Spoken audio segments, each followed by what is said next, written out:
Listen, can you hear it? It is the songs of the uprising of leaders, coming together and moving forward.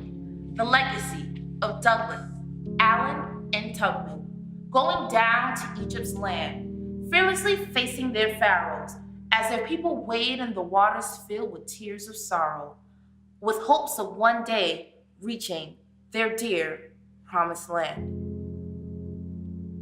They are the spirit of King Shaka, King Moshoeshoe, the spirit of the Bantu people, the Nguni, the Sotho, together uniting against the spirit of colonization and slavery. They were fighting for their land. Though being segregated, still united against the odds of guns and mass destruction. Tell me, can you hear it? It is the sound of men and women being taken away from their homelands, being segregated from society. In isolation and a lack of resources, their hard day's labor just to be met with unfair compensation. Yet they still find hope in that old Negro spiritual, to keep your hands on the plow and hold on. Yes, keep holding on. Yes, hold on, heavy-hearted children, as you hear the sounds of the blues coming from the townships, through the music of Kwela, through Batanga and Marabi. As you hear the sounds of Istimela coming through, Woza, Wogaba, Webudi.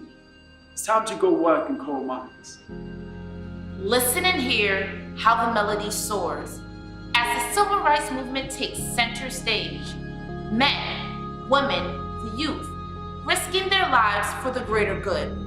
For they believe that one day we shall overcome. For in the words of Dr. King, an injustice anywhere is a threat to justice everywhere.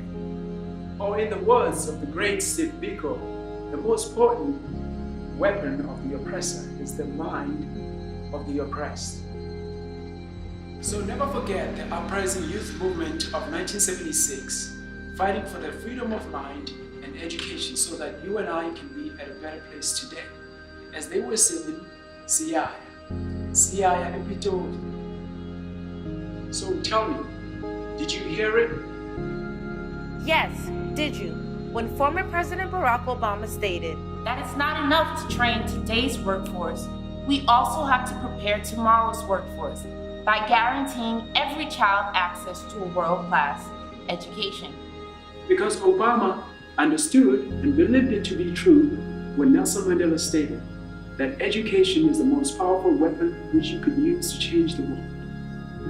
Tell us, can you feel it?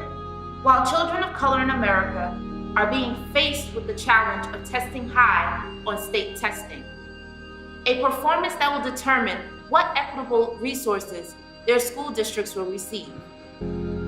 A challenge already meant to fail due to the fact that the majority of the students are already receiving an education at an underperforming school. While in South Africa, public education is not of high quality in the townships, and the majority of our youth is unable to finish a secondary education. This is due to lack of a better education system with good resources and after-school activities that will help prevent our kids from turning into crime and other challenges. This is why we lift every voice and sing. Yes, sing. We will sing in remembrance of those who have gone before us.